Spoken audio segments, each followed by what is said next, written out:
Эрхэм үзэгчдээ Монголын үндэсний олон нийтийн телевизийн Монголын мэдээ сувгийн парламентын хэлэлцүүлэг нэвтрүүлэг эхэлж байна. За хэлэлцүүлгийг олон нийтийн телевизийн 600-гийн студиэс үзэгч та бүхэнд шууд дамжуулан хүргэж байна. Энэ удаагийн хэлэлцүүлгээр уурхайн салбар тогтвортой хөгжлийн нэг гол чиглэл мөн үү гэдэг асуудлыг хөндөх болно. За хэлэлцүүлэгт оролцогчдыг танилцуулъя. За уурхайн хүнд үйлдвэрийн яамны ахлах мэргэжилтэн 100 наст. За уурхайн мэргэжлийн холбоотын зөвлөлийн ерөнхийлөгч Цогбаатар, за доктор Бадарчин, за олон улсын санхүүгийн шинжээч Инх Жаргал, за эдийн засагч Инх Баяр, за мөн уурхайн үндэсний ассоциацийн төлөөлөл удирдах зөвлөлийн дарга Бэлгүүн, за мөн ашигт малтмал баяжуулагчдын холбооны ерөнхийлөгч доктор Чин Зориг болон ашигт малтмал баяжуулагчдын холбооны зарим гишүүн, за мөн хуулийн этгээд хувийн хвшлийнхэн судлаачдын төлөөлөл оролцож байна. За хэлэлцүүлгийн эхэнд үзэгч та бүхэнд дэлгэцээр товч тоо мэдээллийг хүргэе. За ашигт малтмалын тусгай зөвшөөрөлтөд холбогдох мэдээллийг хүргэн дараа нь хэлэлцүүлэг студид үргэлжлэх болно. Парламентын хэлэлцүүлэг нэвтрүүлэг эхэлж байна.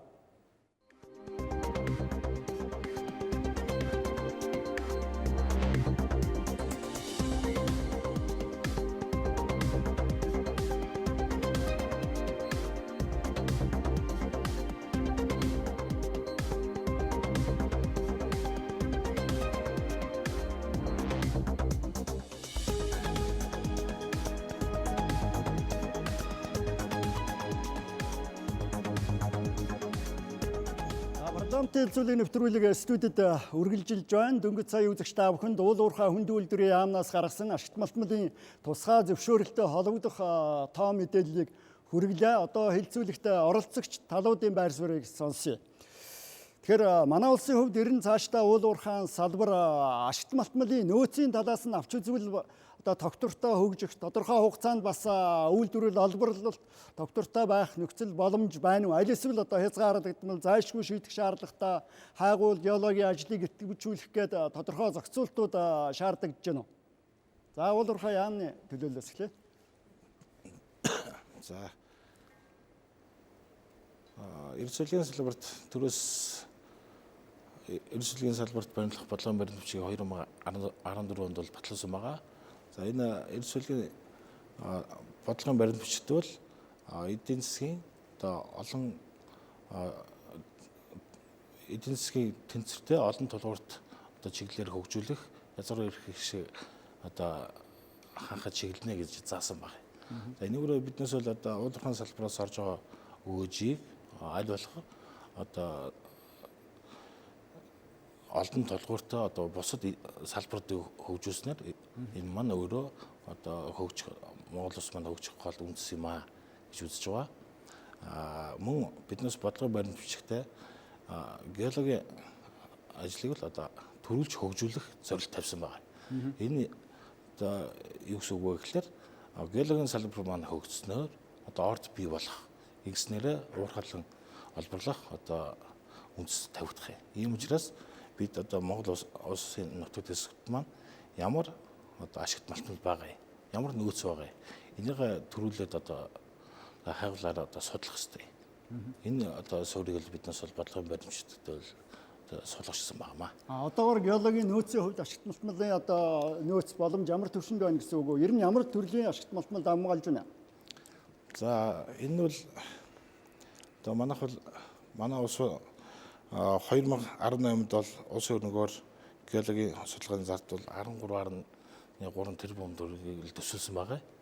За 19 онд бол төсвийн хөрөнгөөр 43 төслөх хөтөлбөрт хийгдэх геологийн судалгааны зардал 24.6 тэрбум төгрөгийг одоо төсөвтэй суулгачсан байгаа.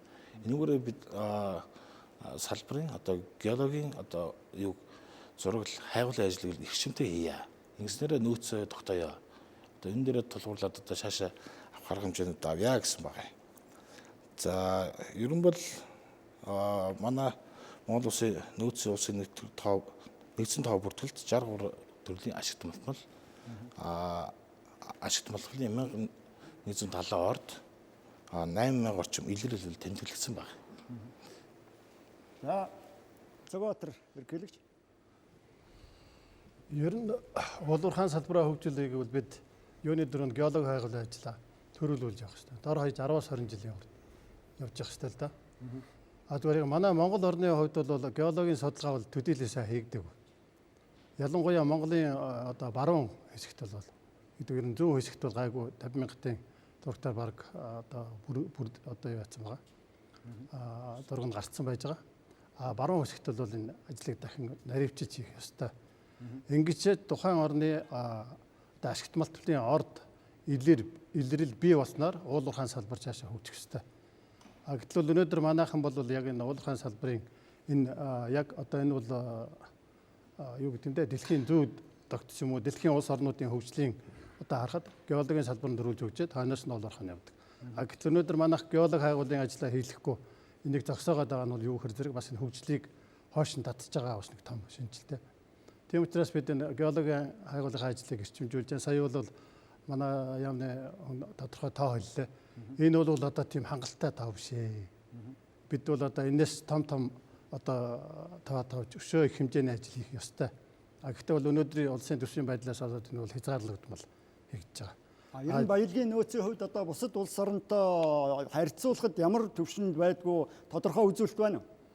Яг тодорхой үзүүлэлтүүдээр бол яг манай Монгол улс бол одоо хамгийн баян бол одоо нүүрсээр бол бид нар одоо өнөөдрийн байгаа нөөцөөр нэлээд баян байна. Хайлуур жанш байна. Дээр нэмээд одоо зис. Гэхдээ бол бид нар дэлхийд харьцуулахад бол одоо нэг өөрийн орны хэмжээнд их боловч дэлхийн хэмжээнд бол нэг тийм том юу тоо биш шүү дээ. Манайхан бол одоо нэг дэлхийд дээр бид одоо ашигт малтуулаараа тэргүүлээд гарсан жигтэйхэн баян орн гэж яриад байгаа тийм биш. Тэгэхээр бид нар одоо жишээлбэл хайлуур жанш гэтэл дэлхийд одоо нэг 4-5 дорж байна. Гэтэл хайлуур жанш гэдэг маань өнөөдөр дэлхийн бүх улс оронд бол энэ стратегийн одоо түүхий идэж явдаг. Гэтэл манайх энийг бол одоо зүгээр албарлал зараад байгаа бас нэг юм юу байгаа л да. Тэгэхээр цаашдаа бол бид ямар ордоо эхэлж ашиглах уу, юу хийх үү? Цаашдаа ордуудыг зөвхөн ашиглаад түүхийгээр нүш гүн боловсруулалт хийх, гүн боловсруулалт хийснээсээ илүү одоо нано технологи шилжих гэх мэтлэнгээр цаашаа хөгж дэвжих ёстой л. За, доктор Бадарчин. Энэ ашигт малтны нөөцийн хувьд жишээ нь одоо манайх газар нутгийнхаа хэмжээгээр ярих хэрэгтэй юм л да. Жишээ нь одоо дэлхийн газар нутгийн хэдэн хувь нь Монгол орны газар нутаг үлээ тийм ээ. Тэн дээр оршиж байгаа нөөцийн хувьд бол одоо геологи хайгуулын ажлын цар хэмжээ энэ юмнуудыг бол нэгдүгээр ярьж байна. Тэгэхээр л чинь уурхайн үйлдвэрлэлийн хөгжил маань юуг бол 4 үе шатаа мэдж явах хэрэгтэй.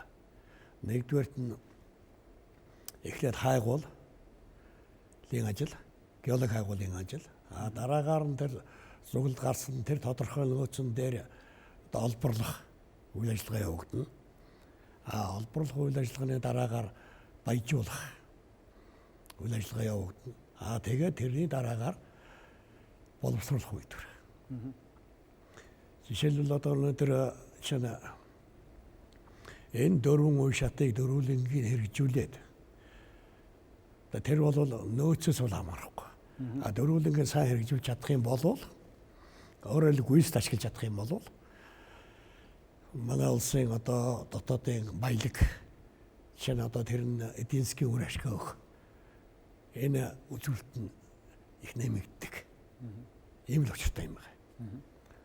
Ер нь одоо уурхайн салбар бодлого эрх зүйн зохицуулалтын хувьд одоо бүрэн хангагдаж чадсан уу? Ер нь салбарын засаглалын чадамж ямар байна?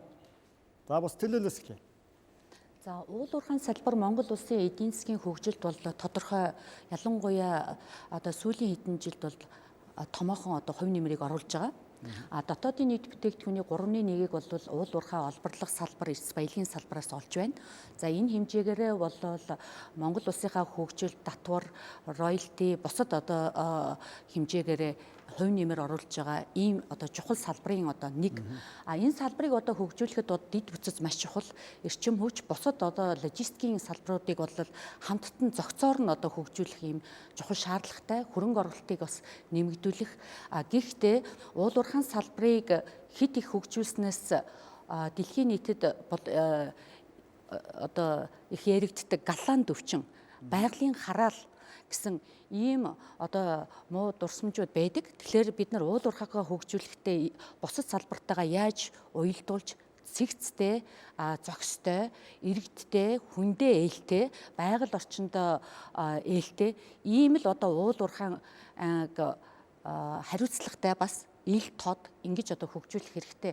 За өнөөдрийн энэ уул уурхайн салбарыг харахад бол нэлээдгүй олон компаниуд Хонконг, за Австрали, Канада, Лондонд бол хувьцаат компани одоо нээлттэй компани хэлбэрээр одоо байгуулагдсан байгаа юм. Гэтэл оюу толгой гэд манай Монгол улсын бараг эдийн засгийн жилд үйлдвэрлэдэг дотоодын нийт бүтээтгүүнтэй бараг тэнцвүүц хэмжээний одоо балансын дүнтэй байгууллага маань хаалттай компани л да. Тэгэхээр олон нийтээс энэ компани үйл ажиллагаанд тавих хяналт бол боломжгүй байгаад байна. Олон нийт маань энэ компани үйл ажиллагаа үнэхээр Монголдо ээлтэй ард түмэндээ хэрэгтэй юу гэдэг юм асуудлыг их ярьдаг. Мэдээж олон ажлын байрыг бий болгож байгаа шин залуу боловсон өвчин. За энэ одоо компанийн үйл ажиллагаатай уялдаад одоо бэлтгэн нийлүүлэлт хийдэг олон мянган одоо жижиг дунд үйлдвэрлэгч нар ашигтай үр өгөөчтэй ингээд ажиллаж байгаа л да. Тэгээ энэ байдлаас ингээд үзэхэд бид нар аль болох уул уурхайн компаниудыг нээлттэй ийм компани болгож хөгжүүлэх ийм зайлшгүй шаардлагатай. Ингэснээрээ бол иргэд тухайн компани хувьцааг одоо худалдаж авч хяналтаа тавих ийм боломж одоо бүрдэнэ гэж үзэж байгаа. Тухайн зохицуултыг хийхин тулд бас эрх зүйн хүрээнд эргэж авч үзэх ёстой гэсэн үг үү? Ялангуяа стратегийн ач холбогдолтой ийм уул уурхайн компаниудын хувьд Монголын засгийн газраас уул уурхайн бодлогын салбарт бол нээлттэй, хариуцлагатай, ээлтэй, иргэндээ хүртээмжтэй ийм байдлахын тулд заавал энэ компаниудын бол одоо нээлттэй байх ийм шаардлагыг бол тавих нь зүйтэй гэж одоо мэрэгчлэлтний хувьд бол үздэг юм аа. За ингээр эдийн засагч. Ер нь одоо уул уурхайн салбар энэ эдийн засгийн хөгжилд бас бодиттой нөлөө үзүүлэх боломж нөөц байна уу? За өнөө хүртэл хөгжиж ирж байгаа манай геолог уул уурхайн салбар өнөөгийн төвшөнд төрж байна. Тэгэхээр энэ төвшөнд хүрэхэд олон талын оролцоогоор бий болж байгаа гэдгийг бид ойлгох хэрэгтэй. Энэ бол ганцхан төр дангаараа хийж байгаа биш. Энэ дээр нэмэх нь олон улсын байгууллага, дэлхийн бусад улс орнууд бидэнд тусалж байна. Гадаад дотоодын хувийн хвшлэн тийм ээ хөрөнгө оруулагчд байна. Дээр нь эрдэмтэн судлаачд байна. Энэ бүх талын оролцооны үр дүнд өнөөгийн төвшөнд төрж байна. Энэ дээр ямар хувь нэмэр оруулж байгаа гэдэг дээр би бас албан ёсны статистик тоон дээр нэг ганц тоо хэлье тийм ээ. 95 оноос хойш 2019 24 жилийн хугацаанд Монгол улс нийтдээ 67 тэрбум долларын экспорт гаргасан байна. 24 жилийн хугацаанд. Үүнээс 51 тэрбум доллар нь эрдэс баялагын салбараас олсон байна. Үлдэж байгаа 16 тэрбум нь бусад салбарын орлого, хөдөө аж ахуй аялжуулалттай бусад салбарын. Тэгэхээр 24 жилд олсон нийт экспортын орлогын 76% нь эрдэс баялагын салбараас олж байна. 4 доллар тутмын 3 нь эрдэс баялагын салбараас 1 доллараа бид нар бусад салбараас олж байна. Тэгэхээр өнгөрсөн хугацаанд энэ өсөлтийн хурдцыг авч үзэх юм бол үндсэндээ өнгөрсөн 10 жилийн хугацаанд бол маш хурдцтай өгч. Ялангуяа эрдэс баялагын салбарын орлого тийм ээ. 9 онтой харьцуулах юм бол уул уурхайн салбарын экспорт 5 дахин нэмэгдэж байна. Өнөөдөр 19 оны байдлаар. Тэгэхэд уул уурхайн бас салбарын экспорт маань дөнгөж 2 дахин нэмэгдэж байна. Тэгэхээр цаашдаа бид нар хэдийгээр эдийн засгаа төрөлжүүлэх юм зорилт тавиад хичээж байгаа ч гэсэн энэ хандлага маань одоо хэвээр явах нь. Дахиад л 10 жил явна тийм. Бид нар бусад салбарын экспортыг дэмжлээ ч гэсэн одоогийн өсөлтийн хурц 5-2 гэсэн харьцаатай байна шүү дээ. Энийг багасгаад 4-3 болголоо гэсэн ч гэсэн уул уурхайн салбар маань ойрын 10 жилдээ Монгол улсын экспорт болон төсвийн орлогын ихээхэн хувийн оруулсан хэвээрээ байна. Тэгэхээр энэ ач холбогдолтой чухал салбар дээр бид ихээхэн анхаарал тавьж ажиллах шаардлагатай л гэж хэлэх. Энэ одоо үүрэг нөлөө оролцоог тодорхой төвшөнд байлгахын тулд бас бодлогын зохицуултууд хийх шаардлага үүсэж байна уу? За өнөөдрийн төвшөнд хүрэхэд хамгийн гол ажил бол бид эхлээд нөгөө хөрөнгө оруулалтын орчноос сайжруулахаас эхэлдэг шүү дээ. Монгол улсын өрсөлдөх чадвар хөрөнгө оруулалтын орчин. Энэ дотор маш олон үзүүлэлтүүд байна. Тэгэхээр тэр ажлыг бид нар бол нэлээд олон жилийн өмнөөс эхэлсэн тийм ээ. Олон жилийн ажлын үр дүнд. Үүний үр дүнд ч 2008-9 онд уул уурхайн салбарын Монгол улсад орж одоо хөрөнгө оруулалтын хамгийн томоохон тэргүүлэгч хөрөнгө оруулагчд бол уул уурхайн салбарт л орж байгаа. Тэгэхээр одоо ч гэсэн Дэлхийн банк болон бусад олон улсын байгууллагууд хэлж байна. Монгол улсад цаашдаа хэрвээ хөрөнгө оруулалт хэрэгтэй бол хөрөнгө оруулалтын орчныг сайжруул. Одоо байгаа хөрөнгө оруулалтын нөхцөлийг улам тогтвортой байлгах тийм ээ.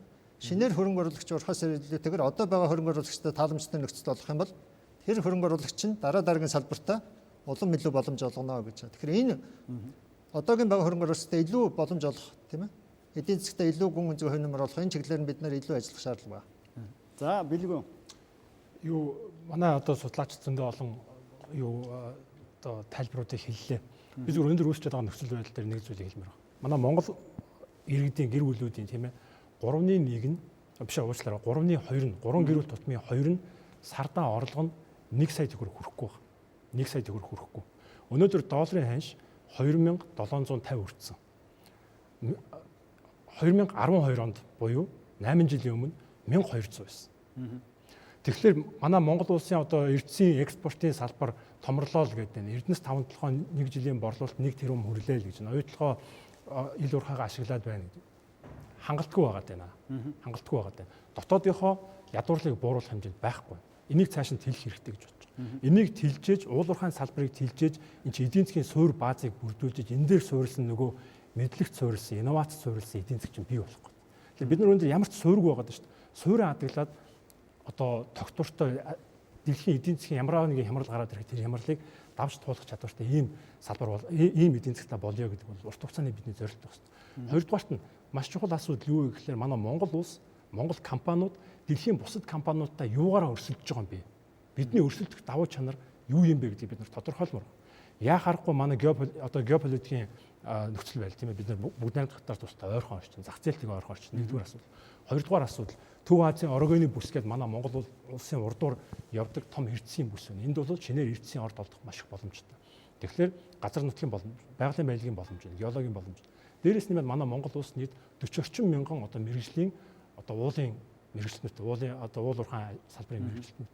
Эдгээр мэрэгчлэнүүд сүүлийн одоо бараг 20 жилийн турш бэлтгэгдээд ирсэн. Дэлхийд бас үнэлэгдэхүйц болцсон ийм мэрэгчлэнүүд байна. Тэгэхээр өөрсдөө байгаа энэ давуу чанараа бид нар ашиглаж Монгол компаниудаа гаргаж ирж дэлхийн түвшинд өрсөлдөх зайлшгүй шаардлагатай болж байна. За яны төлөөлөл сонсъё. Ер нь одоо бодлогын хувьд уул уурхайн салбарыг цаашид тэлэх, тогтвортой төвшөнд хөгжүүлэхийн тулд зохицуулт хийх шаардлага үүсэж байна. За ер нь бол бид шатандаа зохицуулт бол хийгээ явж байгаа. За өнөөдөр улсын хурлын нийслэн шалганаар үндэсний геологийн алба байгуулах одоо тогтоолгын төслийг батлууллаа. За энэ геологийн алба байгуулснараа биднес нөгөө л түрүүний ярьжсэн геологийн салбар төрөлхөн хөгжүүлэх байр сууриа бас барь явж байгаа.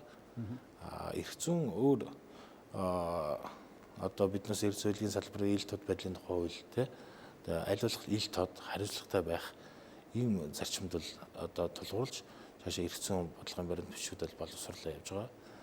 Ер нь бол хариуцлагатай уул уурхай гэдэг нь өөрөө үндсэн 8 зарчимд бол тулгуурлаж хөгжиж байгаа. Одоо хуулиад ил тод байх тийм ээ байгальд ээлтэй байх эдийн засгийн үр ашигтай байх гэсэн нэг 8 зарчимд бол тулгуурлаж явж байгаа. Биднес аль болох хариуцлагатай ил тод уул уурхай хөгжүүлэх талаар бодлогын одоо асуудлуудаа боловсруулад шашаатаар нэгэд явж байгаамаа. За бус төлөөлөл сонсъё. Чин зэрэг доктор.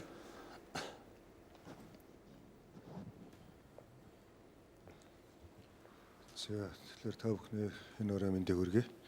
За тэгэхээр Монголын уул уурхайн салбар бол өнөөдөр эдийн засгт болоод нийгэм эдийн засгт оруулж байгаа хувь нэмрийг бол бид нар тэртээ тэргүй саяны тоо баримтуудаас хангалттай харсан. Хамгийн гол нь энэ дээр бол нөлөөлж байгаа дэлхийн болоод эрдэс соёлын салбар дээр ерөн зах зээлийн үн ханшлаас хамаарсан олон зүйлүүд бол хүчин зүйлүүд бол энэ ч бас маш ихээр нөлөөлж байгаа. Ганцхан өнөөдөр орж ирж байгаа орлогын хэмжээний асуудлыг авч үзээд энэ туйлын хангалт бол байхгүй. Түрүүсээ манай судлаачид бол хэлж шүү дээ. Нэг уул уурхайн салбар руу хөрөнгө оруулалт хийхэд гадаадын томоохон хөрөнгө оруулалтууд сонирхож байна. Тэгвэл энэ хөрөнгө оруулалтаар дамжаад бусад салбаруудаа бид нар яаж хөгжүүлэх бодлогын хоримтлалыг бий болгох юм бэ? Энэ халамжийн бодлогоос яаж салах юм бэ? Тэгжээж энийг цааш нь бусад салбартайгаа уялдуулж өөрөөр хэлэх юм бол энэ өнөөдрийн нийт юуны экспортын орлогын тийм улсын засгийн хөрөнгө оруулалтынхаа одоо 3.1-ийг нь болоод бүрдүүлж байна. Тэгээ экспортын бүтээгдэхүүний 90% нь болоод бүрдүүлж байна. Энэ орлогын чинь нөхөх хэмжээний дараагийн шатны салбаруудыг яаж хөгжүүлэх юм бэ гэдэг асуудал дээр бид нар өнөөдөр энэ хэрэгцээ очно бол илүү анхааруулж явах нь бол оновчтой юм болов гэсэн юм бодол бараг ихэнх уурхайчдын дотор бол байгаа байх гэж бол харж байгаа. Тэгэхээр түрүүний дээр яриад байгаа салбарууд дээр ч яагаад бусад салбарууд руу хөрөнгө оруулалт хийхэд өнөөдөр жоохон хомсдолтой байгаад байна вэ? Зах зээлийн багтаамжаас шалтгаалаад байна уу? Үнэхээр одоо тэр тулгуур нөхцлүүд нь бүрдээгүй байна уу? Тэгвэл гадныхан тэрийг өнөөдөр зах зээлийн бизнесийн үдээр харж байгаа бол монголчууд өнөөдөр энийг өөрсдийн ирээдүй гэж хараад улсын төсвийн дараагийн хөрөнгө оруулалт бүрдүүлэх их усүр гэдэг талаас нь хаажаад үзэх юм бол хөрөнгө оруулалтаа бид нар хаанаас нь босох вэ? Манай энэ эрдэс соёлын салбараас л босгоно. Түрүүн тэр эрдэс соёлын салбар буюу эрдэс соёлын зохицлоор гэдэг утгаар нь авч үзэж байгаад бол би туйлын бас сэтгэл хангалуун байгаагаа илэрхийлээ. Та бид нар бол энийг маш томоор нь авч үзэж нөөцийн өсөлт, төлөвлөлт, тэгээ бодлого, олборлолт, төлөвлөлт, бодлого баяжуулалт, боловсруулалт, экспортын орлого. Бүх системүүдийг бид нар ингэж нэгт уялдуулж л явна үхээс өнөөдөр нэг жоохон олборлцсон байж байгаа талд нэг таруухан шиг үтцтэй байж байгаа хэдэн геологийнхаа нөөцдөр хамаг анхаарлаа хандуулад өнөөдөр нэг жончны үнэслөөхөр тэрлүү нэг хамаг асуудал нь савлаад тийм ээ. Алтны үнэслөөхөр тэрлүү нэг ингээс савлаад ийм нэг одоо жоохон тарамдуулсан хүч тарамдуулсан иймэрхүү үйл ажиллагаанууд дээр бол бас зарим нэгэн алдаа tutгалтай зүйлүүд ажиглаж энэ одоо нийгэмд бас нэг жоохон ойлгомжгүй байр суурийг үүсгэж байгааг бол үгүйсэх арга алгал байна л гэж хэлэхээр байна да. За бус төлөөл байр суурь сонсоо байна уу? За Бадарчин доктор.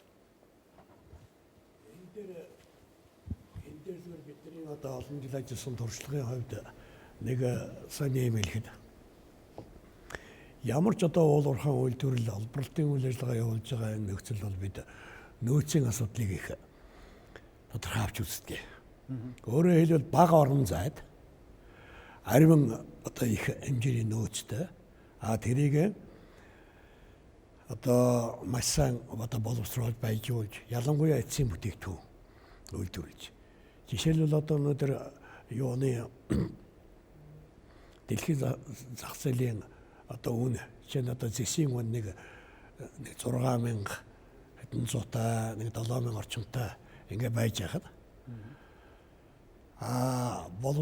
зэсийг боловсруулсан эцсийн бүтээгдэхүүн болгочихсон үнэ нь 24-25 мянган доллар жишээлбэл байх. Одоо жишээтэй. Тэгэхээр чи юу гэж одоо ингэж яриад байгаа юм бэ гэвэл бага юмар их орлого олё гэдэг. Өөрөөр хэлбэл одоо үйлдвэрийн инженерийн хувьд, технологичны хувьд одоо бидний баримталтыг бодлого ердөө энэ л дээ. Нэг талаас нөгөө нэг талаас юу болж байгааг бол сая чинзэрэг доктор хэллээ. Энэ юг мэрэгжлийн бодлого уурхайн салбар дутагдчихсан. Ер нь зүгээр чөлөөтэй зах зээл дээр одоо гаргадаг борлуулдаг юм шиг ойлгочихсон. Тэгэл дахиж чад нэг хэдэн улсууд тэр жалганд нэг баахан юу хийцдэг. Жон шугчдаг. Тэгээ нөхөө онгорхой ачи явчихна. Нөхөн сэргээхгүй. Тэгээд тэнд нэг болгон эхэн дээр нэг юу гарааргаа жоохон алтал борлно. Тэрийг мөн онгорхой болгож ачи явчихна. Гэтэл чинь уурхайн үйлдвэрлэл бол ер нь чи юу гэж хэлэх гээд байна вэ? Энэ иж бүрэн ийм үйлдвэрлэлийн процесс явж ийж жишээ нь одоо манай Эрдэнэ тод байна шүү дээ. Яг одоо энэ шиг. Ингэж явж ийж тэр нөхөн сэргээлтийн ажил маш сайн хийгдэж ийж. Одоо юу уурхайн юу үйлдвэрлэлийн үр дүн гарна. Жишээлбэл одоо юу Оросд шин одоо юу Казахстан байгаа хаа юу Жискасканы уурхайн тэнд одоо ясан Каракум гэдэг цөл байна. Тэр цөл хар нулимс гэсэн үг. Тэгээ тэр цөлийг ингээ олборлж явуулаад тэгээд юу сүлд нөхөн сэргээх ажил хийгээд ингээд одоо өнөөдөр бол нэгдсэн улсын байгууллагаас бүр зориуд хэлсэн байна. Байгалийн улган төрхөнд оруулсан зохиомл одоо өөрөөр хэлбэл хиймэл парк агч. Тийм болтол одоо бид хөгжүүлэх тэр хүртэл юу төлөвлөлтөө сайн хийх. Өнөөдрийн одоо нэг юуны жижиг хэмжээний жишээ нь одоо нэг нүүрс зараад олдог хэдэн төгрөг юуны алт зараад ордог хэдэн төгрөг энтрийг асуудлыг юу мөнгө хэмжүүрээр биш. Ер нь бодлоготойгоор тэгээ ажлын байр нэмэгдэж шүү дээ. Ингэж л юу яах юм бол би уурхай бол манай Монгол улсын хөгжлийн нэг хэлбэр гэж би өөрөө үздэг. Яагаад гэвэл энэ бол миний хувийн бодол.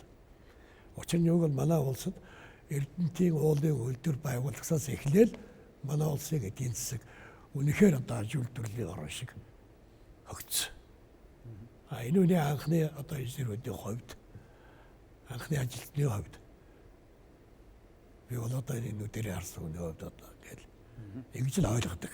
Насан туршдаа тий. За цагаатар эрхлэгч. За ер нь би тэгээд нэгэн уурхай ярьж байгаа бол би зүгээр нэг бодлогын хэдийн юм хэлье гэж хэлж байна. Ер нь Монгол улсыг хөгжүүлэх одоо үндсэн одоо суур салбар нь уул уурхай мөн үү мөн. Гэхдээ эрдэс баялаг гэдэг бол олборлоод тэгээд ашиглаад дуусчдаг гэдэлтэй. Хамгийн гол нь эндээс гарч байгаа олсон тэр одоо үр ашгийг одоо цаашдаа одоо нэмүү үрдэг бүтээгдэхүүн одоо үйлдвэрлэх салбарт энийг бол зарцуулах хэрэгтэй байна. Энэ ажил бол манайд хийгдэхгүй байна. Нөгөө талаар манайхан одоо хөрөнгө оруулалтын нөхцөлийг сайжруулна гэдэг. Хөрөнгө оруулалтыг сайжруулахын тулд бид нар өнөөдөр яах хэрэгтэй юм бэ гэдэг. Өнөөдөр уурхайн салбарын хууль эрх зүйг одоо сайжруулж шинжлэх хэрэгтэй. Өнөөдөр манай Монгол хүн болгон ярьдаг. Одоо манай үндсэн хуульд газрын доорх баялаг бол одоо нийт ард түмний өмч одоо төрийн хамгаалтанд байна гэж хүн болгон одоо үлгэр шиг сайхан чийлж яриад байгаа юм л да. Яг энэ үндсэн хууль заасан заалт юу гэж яанихэр зэрэг Монгол улсын газрын дороогийн баялагийг зөвхөн Монгол улсын парламент шийдэх ёстой. Бүрэн эрх нь Монгол улсын парламентт байгаа. Парламент нэгэнт одоо хууль тогтоох байгууллага учраас бүрэн эрхээ бол шилжүүлж болдог. Хуулийн дагуу. Тэр шилжүүлэх юу субъект нь юу юм бэ гэхээр Монгол улсын засгийн газар. Өөрөөр хэлбэл Монголын улсын газрын дор байгаа баялагийг Монгол улсын парламент засгийн газар хоёроос өөр хэн ч мэдэх ёсгүй. Гэтэл өнөөдөр манай Монгол улсын одоо үндсэн хуулийг одоо дагаж гарсан салбар хуулиуд одоо манайхан янз бүрээр л хэлдэг л байна. Салбар хуулиуд өөрөөр хэлбэл орон нутгийн одоо өөртөө засаг бол газрын тухай хууль гэл ингээд хуулиудаар ингээд аваад үзэхээр зэрэг өнөөдөр өштэй Монгол улсын баг, сум, аймаг одоо тэгээд хот одоо юуны дүүргүүдийн засаг дарга нар яг адилхан энэ бүрэн эрх нь олгогдсон. Өөрөөр хэлбэл хэнтэй ч хуваашгүй энэ бүрэн эрхийг энэ бусад одоо субъектүүдэд энэ бус туйлуудаар өгсөн байгаа байхгүй юу? Өнөөдөр ягаад энэ уул уурхайн салбарыг явуулахгүй хүн болгон ингэж байна гэдэг чинь яг энэ хууль эрх зүгээс болоод байгаа. Энийг одоо бид сүүлийн 4 жил судалж байна л да. Тэгэхээр энийг одоо цааш нь сайжруулах хэрэгтэй. Өөрөөр хэлбэл Монгол өнөөдөр холбооны бүгд найрамдах Монгол улс болчиход байна. Нэгдүгээр асуудал. Хоёрдугаар асуудал гэхээр зэрэг өнөөдөр бид уул уурхайн салбарт мэрэгжлийн хүмүүсийг ерөөсөө ажиллуулахгүй байна. Одоо хамгийн түрүүнд орж ирсэн хүмүүст өгнөгээд нэг лиценз авсан хэдэн улсууд. Тийм учраас ягаад бид тэр эрх зүйн шинтгэл гэдэг энэ дотор байгаа тэр дүрм журмдаа уул уурхайн салбарт бол зөвхөн мэрэгжлийн хүн л ажиллах ёстой. Өөрөөр хэлбэл тухайн уурхайг ашиглуулахад уул уурхайн ашиглалтын инженер, геологч инженер, баяжуулагч инженер, маркшейдер инженер гэж яг мэрэгжлэр ажиллах ёстой байхгүй юу? Бусад улсуудын одоо бүх хууль дүрм дотор яг энэ заасан байдаг. Одоо уурхайн дарга гэдэг хүн бол одоо 20 жилээс хойшгүй ажилласан одоо ийм мэрэгжлийн хүн байна. Уурхайн одоо ерөнхий инженер гэдэг бол ийм хүн байна гэх бүр ингээд тэгээд тэдний цөмөрөө одоо сертифицээр өгнө гэж ярьж байгаа. Өөрөөр хэлбэл одоо нэг манайхнаар бол диплом авсан тийм улсууд ажиллах хэрэгтэй байхгүй юу? Гэтэл өнөөдөр манай Монгол улсад энэ чинь цөмөр байхгүй болсон. Хэн дуртай начаад газар өгдөг болсон. Хоёрдугаар асуудал энэ байгаа. Нөгөө талаар юу гэхээр зэрэг манайхан их яддаг л да одоо энэ газар орон сүйтгэд байна юм. Энэ чинь юу гэхээр зэрэг нөгөө мэрэгжлийн биш бидний нөгөө нэрлдэг нинжа гэдэг улсууч очоод нөгөө юм чинь сүйтгэд байна шүү дээ. Тэгэхээр зэрэг бид нар хууль зүйгээ шинтгэхэд энийгээ сайжруулад нөгөө талаар ерөөсөө Монгол улсыг одоо бид хөгжүүлээг бол ерөөсөө нэг одоо өнөөдөр байгаа хэдэн үйлдвэр өөрөөр хэлбэл 5 толгойн орд тэгээд Эрдэнэт одоо юуны оюу толгойн дизайлуулах үйлдвэрийг тэгээд дээр нь хамгийн түрүүнд одоо бид нэр газрын тосныхоо үйлдвэрийг байгуулад өөрөөр хэлбэл одоо ингээд байгуулах ажил нь явагдаж шít. Ингээд дээр нь одоо асхтын мөнгөний орд тэгээд цааш одоо өсгөлийн фосфорын орд гэх юм хэдэн энэ ордоод бид ингээд ашиглалтанд оруулах юм бол өнөөдрийн бидний нөгөө гадагш нь гаргаад байгаа валют гэдэг юм чинь гадагшаа гарахаа байгаад Монголд орж ирээд өөрөөр хэлбэл эдийн засаг чинь дотооддоо шингээд эхэлнэ шүү дээ. Дотооддоо шингээд эхлэхэд зэрэг бид нар эндээс үгээр зэрэг жижиг дунд үйлдвэрээ хөгжүүлэх. Өнөөдөр бид нар хөдөө аж ахуйн салбараа энэ уул уурхайн салбараа дагаад хөгжүүлж явах хэрэгтэй. Өөрөөр хэлбэл уул уурхайн салбараас орж ирсэн дээр одоо мөнгөөр бид нар жижиг дунд үйлдвэрээ хөгжүүлэх хэрэгтэй байхгүй юу? Жижиг дунд үйлдвэрлэлээ хөгжүүлэхдээ бид яах вэ зэрэг одоо аймаг суманд бид нар ч одоо нэг ярахаараа зэрэг нэг махны үйлдвэр барина гэл тэнд гэр нэг том үйлдвэр хань. Тэгэхээр бид нар ч одоо нүүдэлчин ард юм шүү дээ. Нүүдэлчин ард юм чинь тийм том махны үйлдвэр яах юм бэ? Өнөөдөр орчин үед өдөрт 25 бог одоо 5 бод одоо нядалдаг жижиг явуулын жижиг үйлдвэр гараад ирсэн ба шүү дээ. Тэгэхээр тэр сум аймагтай тэрийг хийлдэ. Гараад ирсэн хайр ширийн тэнд нь боловсруулдаг жижиг үйлдвэрүүд барьчихал та. Ингээд бид нар яваад өгөх юм бол эн чинь нэг салбар нөгөөгөө аваад бид нар ч ягаад энэ уул уурхайн салбарыг ягаад баахан одоо төслүүд боловсруулсан бэ гэхэд зэрэг энэ олсон орлогоо тэр жижиг одоо бос салбаруудаа хөгжүүлээд явах юм бол нөгөө манайхан ч одоо юу вэ ногооруулна явж гэдэг нэг гой үг хэлээд байгаа шүү дээ. Ингээд цаашаа яваад хөгжөөд явах хэрэгтэй. А тэгэхгүй уул уурхаагаас орж ирсэн салбарыг одоо янз бүрийн одоо намуудын амлалтаар ингээд тараагаад байх юм бол манай Монгол улс хөгжихгүй шүү дээ. Тийм учраас энийгээ салбарын яамны хувьд ер нь одоо ашигт малтмалын лиценз эзэмшигчдэд тавигдах шалгуур шаардлагыг цаашид эргэж авч идэх үү? Ер нь ямар байдлаар одоо салбарын тодорхой өөрчлөх ёстой гэж үзэж байна? За, ер нь бол төлөвлөгөөт эдийн засгаас зах зээлийн нийгэм шилжихүүд тий одоо бүх юм л одоо төлөвлөгөөтэй явжсан. 1997 оны ашигт малтмалын тухай хуулиар бол биднес тусгай зөвшөөрөл гэдэг юмыг ашигт малтмалын хайгуулын тусгай зөвшөөрөл хэлбэрээр олгосон байна. Энэ л одоо хэн төрүүлж ирсэн авдаг ийм зарчимд тулгуурсан. За ингэж олгосноор бол 2005 оны байдлаар бол нийт газар нутгийн 44.4% тусгай зөвшөөрөл хэлбэрээр олгоцсон байсан. Энэ одоо хүн болгон одоо тусгай зөвшөөрөл авах хэрэгтэй хуулиараа тийм ээ. Хэн төрүүлж ирсэн тусгай өргөдлөгөө тусгай зөвшөөрөл авах ийм байсан. За ер нь бол сүүлийн жилүүдэд энэ тусгай зөвшөөрлийн олголтыг энэ хариуцлагатай одоо салбарын хүнээр өдөржлөх чиглэлч гэх юм да тий. Одоо бодлого явуулсан үндсэн дээрээс 2009 онд бол 25.2% буурсан. За өнөөдөр 20 оны 1 сарын 30-ны байдлаар нийт газар нутгийн 4.7% одоо тусгай зөвшөөрөл хэлбэрээр одоо лицензүүд байна гэсэн үг байна. За эндээс бол одоо ашиглалтын тусгай зөвшөөрөл 1% байгаа. За ер нь бол ухсан нүх болгоныг уурхай гэж хэлдэггүй байхгүй. Энэ уул уурхайн салбар өөрөө бие даасан шинжлэх ухаан. За сая Цугбаатар байлаа те мэргэжлийн хүн удирдах хэрэгтэй. Энэ өөрөө шинжлэх ухаан учраас одоо эмчин уул уурхайн салбарын шинжлэх ухааныг бол одоо яаж уургалах вэ? Энэ бүх юм технологийн горимттай, илээр далдаа руу, илээр бол ямар хүчин чадалтай техник технологи хэрэглэхий. Энэ өөрөө бие даасан шинжлэх ухаан учраас аль болох мэргэжлийн хүмүүс энэ уурхайг удирдах явах ёстой. Энэ чүүднээс уул уурхайн хүндлэлтөр яамнаас бол боловсон хүчний одоо бэлтгэх одоо юу л гаргаад удирдлагуудаа танилцуулсан байгаа. Одоо бид бүхэн бол газрын тосны одоо үйлдвэр газрын тос боловсруулах үйлдвэр дээрээс нь алт сэвэршүүлэх үйлдвэр энэ хоёр төслөөр эхлүүлээ явж байгаа. Цаашдаа энэ боловсон хүчнийхээ бэлтгэлээс хагаад металлургийн үйлдвэр тийм ээ байгаль ээлтэй эхлээд биднес байгаль экологийн судалж байж одоо бүх боловсруулах үйлдвэрүүд бол байгаль орчинд ээлтэй байна гэж бас байхгүй.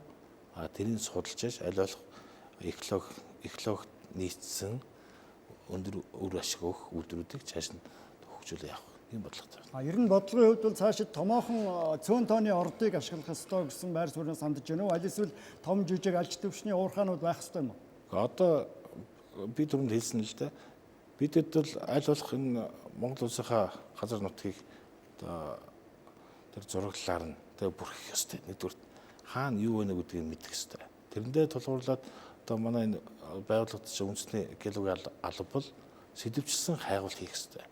Одоо бид бүхэн бас зис хөтөлбөр бас боловсруулахыг бодож байгаа. Энэ дээр бол биднес аль болох зэсийн нөөцийг одоо илрүүлээ гэдэг дээр одоо судалгааны ажлууд одоо мөнгө тавиулахтай энэ талын чиглэлийн судалгаанууд хийн. Тэгээ үнэхээр том орд болвол тэр бол ашиглана. Тэрнээс одоо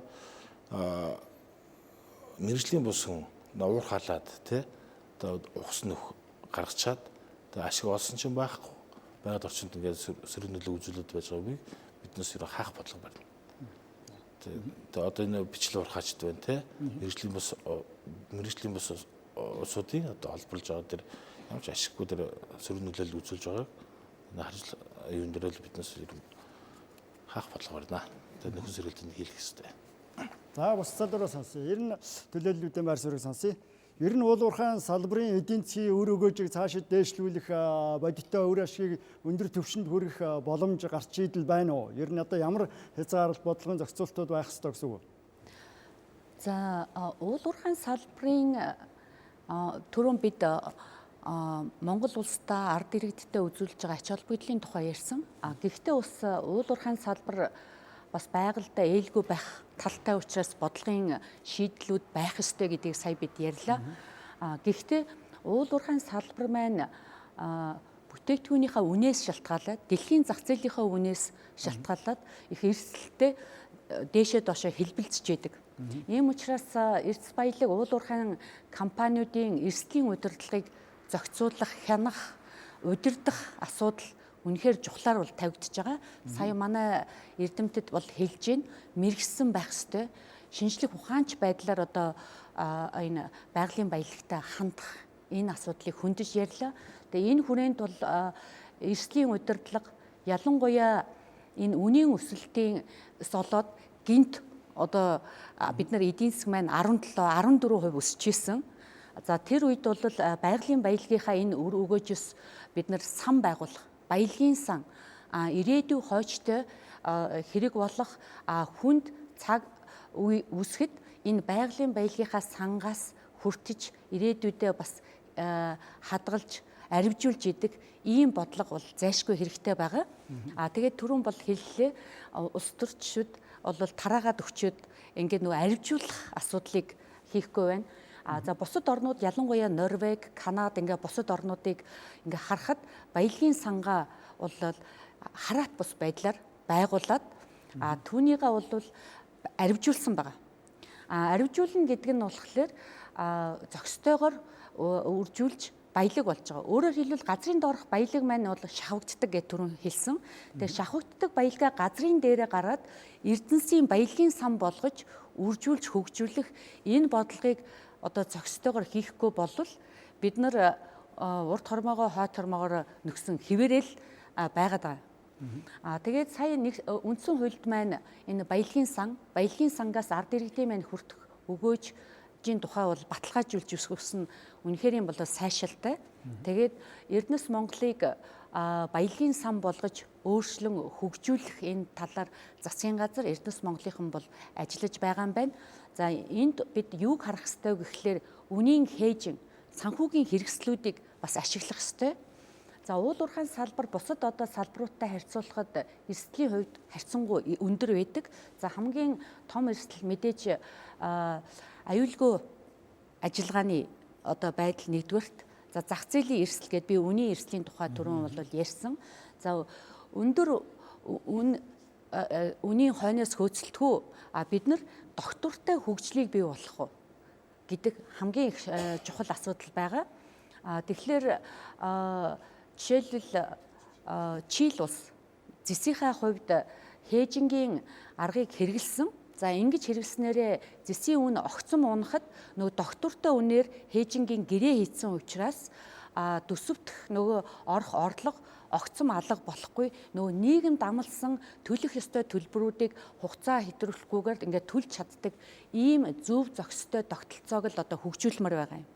Мөн түнчлэн бол уурхайн компаниудын эрсдлийн удирдлагын чадварыг нэмэгдүүлэх, эрсдлийн удирдлагын бодлого бол заавалшгүй байх ёстой. Энэ бол олон улсын нэгтлэн бодох бүртгэлийн стандартаар бол шаардж байгаа.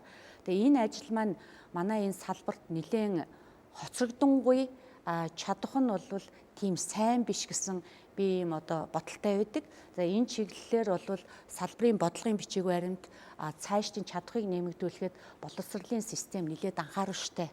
Ингүүл бид уурхайн салбараас тогтвортой орлого оруулж, тогтвортой хөгжил, тогтвортой өсөлтийг бий болгож тэр хэмжээгээрээ ард түмэн маань бас сайн сайхан амьдрах ийм болцоотой байгаа. Тухайлбал баялагын санг цаашид удирдлага бүтэц зохион байгуулалтын хувьд ер нь ямар зохицуултаар илүү хангах шаардлага байна? Эрсдэлгүй байх баталгаа байна уу? Баялагын санг бол хараат бус байдлаар байгуулах, өөрөөр хэлбэл төв банк хараат бус гэдэгтэй адилхан хараат бусаар байгуулсан, ялангуяа удирдлагыг хараат бус байлгах, олон нийтийн хяналтыг илүү байлгах, санхүүгийн тайлан мэдээллийг олон нийтэд нээлттэй ил тод болгох гэх мэтлэн энэ наад захын шаардлагуудыг хангасан байх утсаар зохион байгуулах юм бол үр өгөөжтэй байдаг. За тэрнээс гадна одоо бусад орнууд манай Монгол улсад энэ asset managed тэг активын удирдлагын одоо мэрэгчлэлтэнгүүд бол маш их ховор байдаг. За бусад орны жишгийг харахад мэрэгсэн ийм олон улсын туршлагатай компаниудаар бол менежмент хийлэгдэг. Тэр хэмжээгээр бол туршлага эзэмшээд дотоодынхаа ажилтнуудын мэрэгчлэлтнүүдийг бий болгоод ингээ явсан ийм тохиолдол байгаа. Жишээлбэл зүгээр миний өөрийн ажиллаж ирсэн банк санхүүгийн салбарын хувьд жишээ нь бол хөдөө аж ахуйн банк гэж та бүхэн санаж байгаа 90-ад оны үед хэд хэдэн удаа хүнд байдалд орсон. Тэгээ хөдөө аж ахуйн банкыг бол бид татан буулгах болцоогүй байсан. Яагаад татан буулгах болцоогүй байсан гэхлээр улс орон бүх нэгж салбар дээр бол банкны үйлчилгээг үзүүлэх хэрэгтэй учраас хааж чаддаггүй байсан. За энэ банкыг бол хаан банк болгож бүтцийн өөрчлөлт хийж хөгжүүлэх нэг одоо амжилтын үндэс нь бол бид нар менежментийн багийг бол байгуулсан. За менежментийн багийг байгуулахдаа удирдлагыг Америкийн нэгдсэн улсаас мэрэгсэн жинхэнэ банкир хүний одоо олж монголчуудтайгаа хамтарсан ийм багийг бий болж хөгжүүлснээр өнөөдрийн энэ хаан банк бол нэлээд ийм хөгжилд хүрсэн. Тэрнтэй адилхан бид нар энэ уурхайн компаниудынхаа засаглалын хувьд дэлхийд алдартай мэрэгсэн чадвартай тийм өндөр мэрэгчлэлтнүүдтэй хослуулан одоо ажилуулах ийм шинэ аргуудыг нэвтрүүлэх зайлшгүй шаардлагатай байгаа. Ингэснээрээ бид нар өөрснийхөө одоо боловсон хүчинг бэлдэж чадна гэж одоо хувь хүний үед одоо үзэж байна. За инхээр эдийн засагч. За уурхайн салбараас хүртэж байгаа үр ашгийг бид цаашдаа сайжруулах шаардлага байна тийм ээ. Яаж сайжруулж болох вэ гэхээр маш тодорхой ойрын жилүүдэд хийх боломжтой зүйлүүд байна. Нэгдүгээрт уурхайн салбараар л өөрөө магадгүй төрөөс илүү том худалдаа өгч болсон байх өнөөдөр. Нийт худалдаа болсон тийм ээ. Монгол улсын эдийн засагт. Янз бүрийн дотоодоос худалдаа авч хүнсний бараа, ажлын хувцас тийм ээ. Цемент гэдэг олон материал худалдаа авч. Тэгэхээр дараагийн том худалдаа авах бололцоотой зүйл нь цахилгаан эрчим хүч, бензин шатхуун байна. Тэгэхээр цахилгаан эрчим хүчний одоо өмнөний говийн бусад дулааны цахилгаанаас эрчим хүчний цахилгаанаас байгуулах тухай бид нэлээд олон жил ярьж байна тийм ээ. Нэгдүгээрт энийгэд дуусгах хэрэгтэй. Хоёрдугаар сайн шандад баригдаж байгаа газрын төсөл боловсруулах үйлдвэрээ хугацаанд нь дуусгаж чадах юм бол энэ бол импортын нэлээд их дүнг орлого тийм ээ. Манай магадгүй одоо жилийн импортын дизель түвшний бараг нэлээд их хувь нь уурхайн салбарт хэрэглэж байгаа тийм ээ. Одоо жилдээ бид $1 тэрбум бензин шатхуун худалдаж явж байна. Эний бараг 40% гэдээ бодоход энийг Монгол улс дотоодоос нийлүүлнэ гэдэг бол энэ бол уурхайн салбараас Монгол улсын үйлдвэрлэх үер ашиг нэмэгдүүлэх юм боломж гэсэн. Хоёрдугаарт уурхайн салбараас бусад салбарт авч болох сайн жишээ маш олон байна. Гадны хөрөнгө оруулагчид ирээд Монгол улсад урд нь төдийлөн сайн бий болоог байсан тийм ханган нийлүүлэлтийн тогтолцоо гэж байна. Логистик сүлжээч гэж бид ярьдаг. Тэгэхээр хөдөө аж ахуйн салбарт бид одоо энийг байгуулах гэдэг олон жил оролдож байна шүү дээ. Яаж энэ ханган нийлүүлэлтийн тогтолцоо тасралтгүй зүй явах юм бэ? Тэгэхээр яг бэлэн жишээ загвар нь одоо уурхайн салбар сүүлийн 10 жилд маш сайхан бий болчихлоо шүү дээ. Тасралтгүй ханган нийлүүлэлт. Тэгэхээр яг энэ загварыг аваад хөдөө аж ахуйн салбар дээр бий болох ийм сайн жишээ байна. 3 дугаар технологийн дэвшлүүд. Ийм таатай боломжууд байна. За билгүүн нар. Түрүүн Бадарчгаан хэлсэн санал надад их сэтгэл төрүүлээ л дээ. Юу гэхээр манай Монгол улсад ийм том хэмжээний системийн хэмжээний ийм том уурхайн төслүүд дутагдаад байна. Эрдэнэтийн уулын байжуулах үйлдвэр шиг ийм үйлдвэрүүд дутагдаад байна гэж. Яагаад энэ үйлдвэрүүд байхгүй болов? Яагаад энэ үйлдвэрүүд бий болохгүй байна гэдэг асуудал байгаа байхгүй. Миний харж байгаа үнцэг бол манай Монгол улсын тогтворгүй байдлыг хамгийн их нөлөөлж байгаа. Аливаа уурхайн төслийг орд байхаас нь олборлолт руу явуулах хүртэл ойролцоогоор 10 орчим жил зарцуулдаг. Хөгжүүлээд. Энэхүү 10 орчим жилд маш их хэмжээний хөрөнгө ордог. Тухайн үйлдвэрийг барихад зөндөө хэмжээний хөрөнгө ордог. Үйлдвэр маань ажиллаад ирэнгүүт цаашдаа одоо оруулсан хөрөнгө оруулалтаа ойролцоогоор 8, 9, 10 жилийн хугацаанд эргүүлээд нөхөж барагдуулж дуустдаг тийм ээ. Энэ чинь энэ бүгдийг хийхэд бол ард нь мөнгө байх хэрэгтэй. Ингээд 10, 20 жил нөгөө үйлдвэрийг байгуулад явж итл яадаг вэ гэхэлэр за татварын хуулийг өөрчлөлөө 68% гинтийн алтан тур гэж юм оруулж ирье. Уучлаарай танах чинь том үйлдвэр юм байна. Танахыг стратегийн болголоо. Хөрөнгө оруулагчид хөөж гаргана. Ийм асуудлууд үүсдэг болохоор манайд ийм том хэмжээний уурхайн үйлдвэрлэлүүд өндөр бий болж чадахгүй байна. Тийм болохоор нөгөө жижиг төрүүчийн яриад идэг нөгөө нинжа гэж бид нар дурддаг тийм ээ. Энэ жижиг олборлогч нар чи яхахгүй үрж ирээд гол горхийг сүйтгэхэд яхахгүй нөгөө байгалийн эмзэг бүсүүд рүү ороод богино хугацааны үйл ажиллагаа явуулдаг. За тэгэхээр ийм урт хугацааны том ордуудыг яаж илрүүлэх вэ? Том үйлдвэрүүдийг яаж байгуулах вэ? Яаж цогц тийм одоо үйлдвэрийн районыг бий болгож чадах вэ гэхлээр бид нар яхахгүй дараагийн ордыг олохгүй болохгүй. Та түрүүн нэвтрүүлэг эхлэхдээ үзүүллээ. Манай Монгол улсын газар нутгад эзэлж байгаа хайгуулын тусгай зөвшөөрлийн хэмжээ одоогийн байдлаар 3.7% байгаа байхгүй. 2008 онд 40% байсан. 40%-аас 3.7% руу унсан. Яагаад тэгсэн бэ гэхлээр манай засгийн газрын одоо бодлого боловсруулагчдын үзэж байгаагаар хүмүүс лицензийг 8-аад байна. 8-ны хэрэгсэл болгоод байна гэсэн. Яг үүндээ бид нар дараагийн лицензүүдийг гаргаж ээж, дараагийн ордуудыг олж ээж юм том хэмжээний одоо уулын байжуулах үйлдвэрүүдийг бий болгох шаардлагатай болж байна. Тэгэхээр энийг гаргахад дахиад гарч байгаа юм л да. Юу гэхээр үнэхээр хүмүүс одоо энийг тусгай зөвшөөрлүүдийг төлбөрийн хэрэгсэл болгож ашиглаад байгаа бол тийм ээ. Эсвэл хөрөнгө оруулалтын хэрэгсэл болгож ашиглаад байгаа бол тухайн тусгай зөвшөөрлүүдийнхаа одоо жил болгоны газрын төлбөр гэдэг тийм. Жил болгоныхын төлбөрийг нь хангалттай нэмээд өгч. Хийх ажлыг нөгөө мэргэжлийн усуудаар нь цогоохон ярьдаг мэргэжлийн усуудаар нь хангалттай хэмжээний ажил хийхээр болгоод өгчихвөл. Тэгээд нөгөө тусгай зөвшөөрөл эзэмшиж байгаа улсуудаас шаардлага тавихлаар тэд нар ч ажлыг хийхгүй байх юм. Орж байгаа төсөвт орж байгаа мөнгөөс нь орон нутгад тухайн сумд нь тухайн аймагуудад нь төлбөрийн төлөөд ийл. Ийм бас гаргалгаа бас байж болж байгаа. За бас төлөөлөөс санал байна. За тийм. Байна уу? Шууд микрофон асаалтаа. Би геологч мэрэгчлээ. Хайгуулын геологч юм байгаа. Тэгээд олон эдийн засгчид мэрэгжилтэнгүүд байна. Ер нь бол уулуурхай экспортын нийт 90% эзэлж байгаа дотоодын нийт бүтээгдэхүүний бараг 25% сонсцоо эзэлж байгаа. Энэ салбар маань одоо мэрэгжилтэнгээр бол ер нь бол дутагдж гин гэж хардаг. Одоо ТИС гэхэд би одоо шинжлэх ухааны технологийн сургууль төгсгöd намайг төгсөж байхад одоо 80 100-аад хүүхд төгсдөг байсан бол одоо 3-аас одоо нэг төгсөлтөнд 3-аас 5. За жилдээ нэг 10 гаруй хүүхд төгсөж байна тий. За энд юуны учир вэ гэхээр геолог уулуурхайн салбар маань өөрөө уналтанд орж байгааг нэг илэрлэж харж байна тий. За энд юунд нөлөөлж ийн гэхээр түрүүн бэлгүүн хэлж ин тэр хайгуулын лицензийн тоо 10 20 дахин буурсан байна тий. Энэтэй бол шууд холбоотой гэж үзэж байна. Тэгэхээр яамдаас энэ талаар барьж байгаа бодлого гэж юу юм байна уу тий. Лицензийн тоог цөөрүүлэх биш одоо ихсгэж ажлын байрыг нэмэгдүүлэх одоо орж ирж байгаа одоо татвар одоо тэр лицензийн төлбөрөөс олох зардлыг ихсэхийн тулд. За өөр санал байна. За яамнаас тайлбар. За тийм чин зэрэг доктор. За би нэг зүгээр жоохон тодтоход явж байгаа тийм. Ер нь бол зүгээр та яг нэвтрүүлгийнхэнд бол хэлж байсан. Хэлэлцүүлэг маань өөрөө Монгол улсын тогтвортой хөгжилд уулуурхайн салбарын нөлөө байна уу? Ямар гарцтай оролцох нь вэ гэж.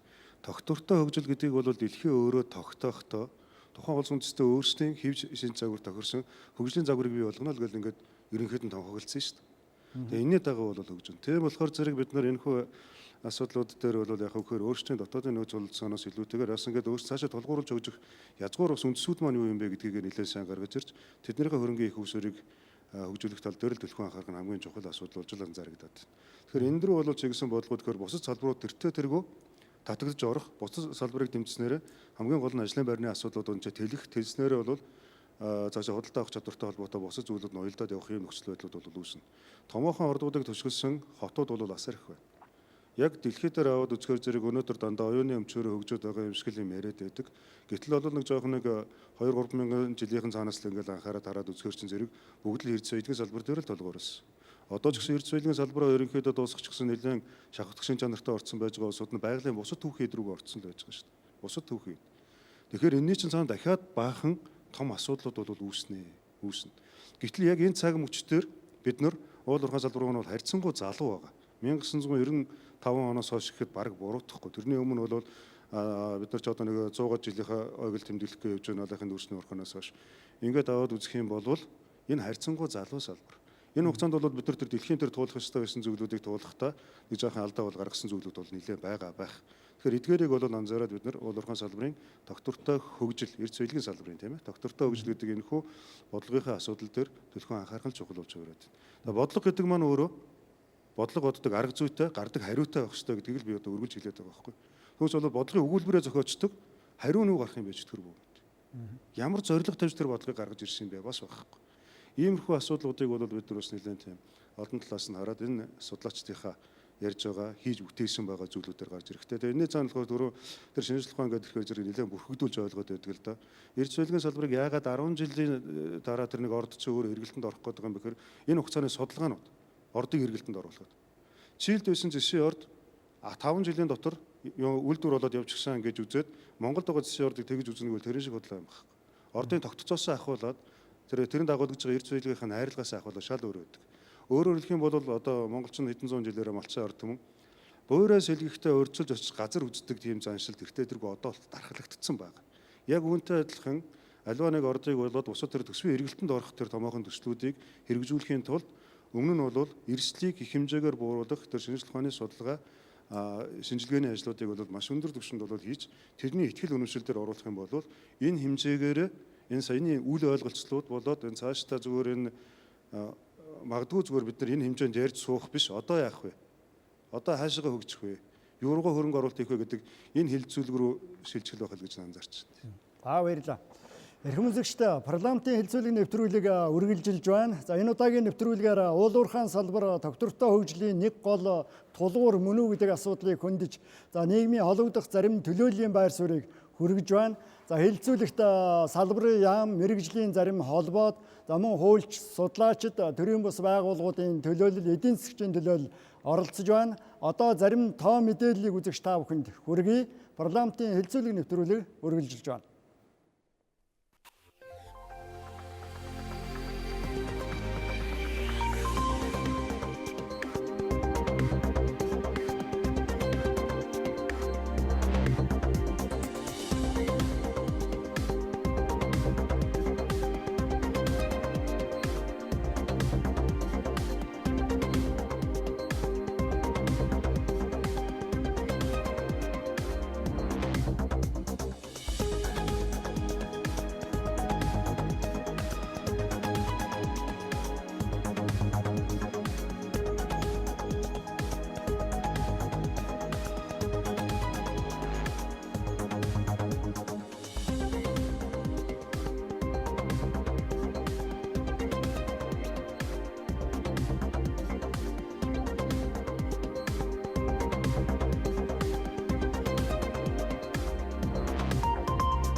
Парламентын хэлэлцүүлэг нэвтрүүлгийн студид үргэлжилж байна. Одоо зарим төлөөллийн байр суурийг үргэлжлүүлэн сонсъё.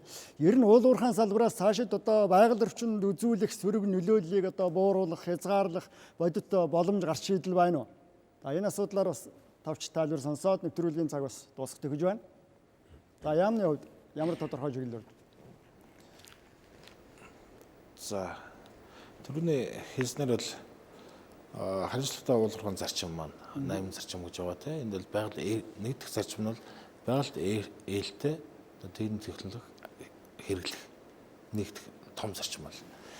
За уурхай яамны зүгээс сайхан биднээс уурхай уулын болон баяжлах үйлдвэрийн нөхөн сэргэлт хаалтын журмын бол батлуулаад захиргааны хэм хэмжээний актыг улсын бүртгэлд нэгдсэн бүртгэлд бүрдүүлсэн байгаа. За энэгээр биднээс бол хаалтыг төлөвлөж хийдэг болъё. Тэгээ хаалтыг төлөвлөж хийхдээ тухайн ер нь олон улсын жишгт бол хайгуулын тусгай журал авахдаа хаалт тухайн ордыг одоо хаалтын юу давах уу юу гэдгийг эхлээд үздэг юм байлээ. Тэгээ үнэхээр тэр нь хаалтынхаа гүйцэтгийг давах хөрөнгө цуглуулж чадахгүй тухайн ордыг л ашиглахгүй. Ийм олон улсын жишгт байгаа. За өнөөдөр бидний баталсан журам маань одоогийн мөрдөж байгаа хуулиндаа зохицуулагдаад хаалтынхаа журмыг боловсруулсан. Цаашдаа энийг уурхай хаагдаад нөхөн сэргэлт хийгээд орон нутгад хүлээлгэж өгснээр дараа ичнэ жилийн мониторинг хийх үү тийм ээ.